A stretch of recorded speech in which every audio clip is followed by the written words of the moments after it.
The research vessel Ardent reached the edge of the Blackwater just after dawn. Dr. Elias Crow stood at the rail, staring down into water that absorbed light instead of reflecting it. The ocean here wasn't blue or green, it was black, thick, heavy, as if depth itself had surfaced. "This area shouldn't exist," Elias muttered. Beside him, marine engineer Laura Vance checked the sonar display. "Depth readings keep changing. 1 second it's 2,000 meters, the next it's bottomless." Nomad showed the Blackwater Trench. It didn't appear on navigation charts, satellite scans, or naval records. Fishermen knew it only as a place where compasses spun, engines stalled, and the sea turned unnaturally dark even under full daylight. Boats that drifted too close were found days later, empty, their hulls scraped as if dragged from below, and sometimes they were never found at all. The crew laughed nervously. Sonar glitches were common in deep water, but this felt different. The sea was silent. No birds, no surface fish. Even the wind seemed to die above the trench. They deployed the drone at 0800 hours. As it descended, the feeds showed drifting particles, marine snow, then nothing but darkness. The lights cut through the black like knives, revealing rock walls carved with unnatural grooves. Not erosion, scratches. At 1,800 meters, the drone's lights flickered. "Power fluctuation," Laura said. "That's not possible." The camera panned. Something massive shifted in the distance. Not swimming waiting. The sonar screamed. A shape unfolded from the trench wall, longer than the drone itself. Its body was segmented, armored like ancient stone, moving with slow, deliberate control. Bioluminescent lines pulsed faintly along its sides, glowing a sickly blue-green. Then the eyes opened. Too many, too wide, too intelligent. The feed cut too static. Silence filled the control room. Then the ship lurched. Chapter 3. The Blackwater rises. The Ardent's hull groaned as if something below had grabbed it. Crew members were thrown to the deck. Alarms blared. The ocean around the ship began to boil, not from heat, but movement. The water bulged upward. Laura screamed. "Something's under us." Directly under us. The sea split. A colossal shape rose just beneath the surface, its outline visible through the black water like a nightmare pressing against glass. Tentacle-like limbs curled around the ship's shadow, dragging it toward the trench's center. Elias saw it clearly now. The Blackwater Monster. Its head breached the surface slightly, just enough for its eyes to emerge. They reflected no fear, no hunger. Only recognition, as if it had seen humans before, and remembered. Chapter 4. The Truth Beneath. The creature released the ship suddenly. The sea went still. No waves, no wind. Only a low vibration that Elias felt in his bones.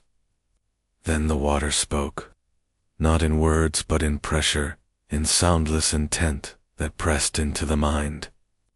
Images flooded Elias's thoughts. Ancient oceans, prehistoric darkness, civilizations sinking, creatures feeding not on flesh but curiosity. The Blackwater Monster wasn't hunting ships. It was guarding something. The trench wasn't a home. It was a gate. And the monster was the last thing standing between the surface world and what lay below. The creature submerged slowly, vanishing into the abyss. The sea closed above it, leaving no trace. The Ardent drifted free. The crew never spoke of what they saw. Not to investigators, not to family, not even to each other. In the days that followed, the Ardent returned to port under escort. Government officials boarded before the ship was fully docked. Equipment was confiscated. Hard drives were sealed. Crew members were separated and questioned individually, each interview lasting hours.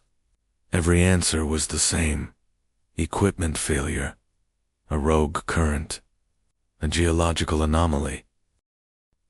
Those were the words written in the final report. Those were the words signed beneath trembling hands. And officially, that was the end of it. But Elias knew the truth.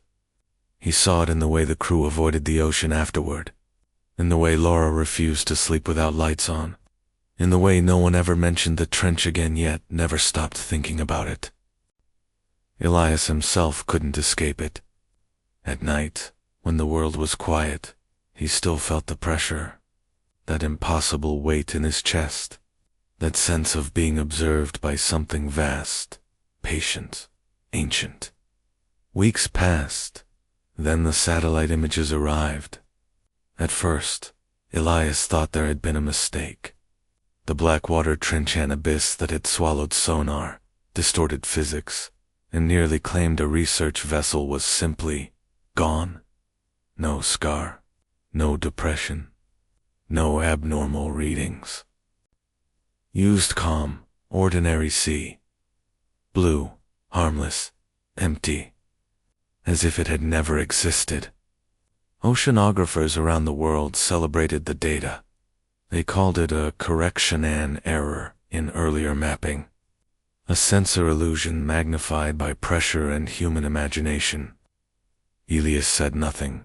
He stared at the images late into the night, zooming in until the pixels blurred. The coordinates matched exactly. Same latitude, same longitude. But the abyss had sealed itself, or been sealed. And monsters don't simply leave. Months later, reports began to surface. They were scattered at first, easy to dismiss. A cargo ship lost power during a storm right over the former Blackwater coordinates. A fishing trawler reported sonar interference so severe the screens went completely white. A private yacht drifted for hours with dead engines, its crew claiming they heard a low vibration through the hull, like a distant roar beneath the waves. Each incident occurred at night, each during heavy weather, each within the same invisible boundary, and every time the ocean returned to normal by morning.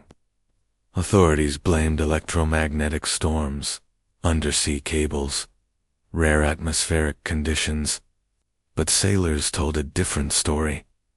They spoke of eyes, not reflections, not bioluminescent fish, eyes, glowing faintly beneath the surface, moving slowly, deliberately, never breaking the water, watching ships drift helplessly above.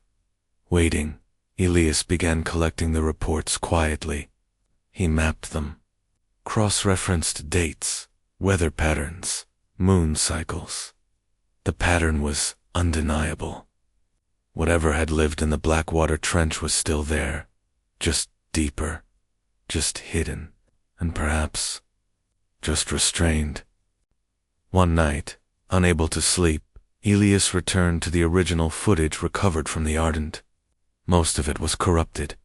Static, noise, black frames. But one fragment remained untouched. A single still image.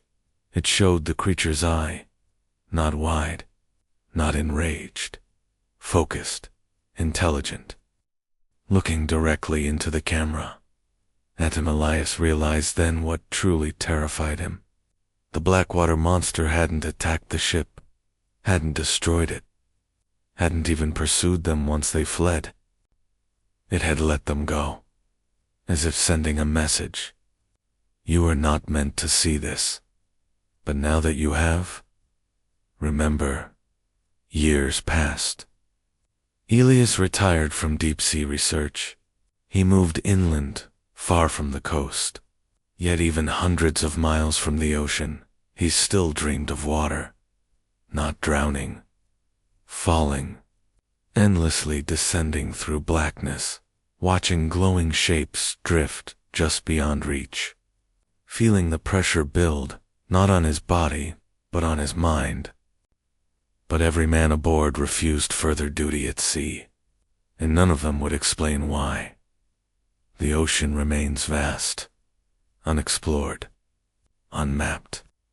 We like to believe that if something truly dangerous existed beneath the waves, we would have found it by now. But the truth is far worse. Some things don't want to be found. Some things are not predators, but wardens. And some depths are not empty. They are sealed. Because whatever lies beyond them is not meant for the surface world. And if the Blackwater Monster ever rises again, it won't be out of hunger. It will be because the gate it guards has been disturbed. Again, the sea does not forget. It only waits. And beneath calm waters, ancient eyes still open in the dark, watching silently, waiting below the Blackwater. The deep is watching, always.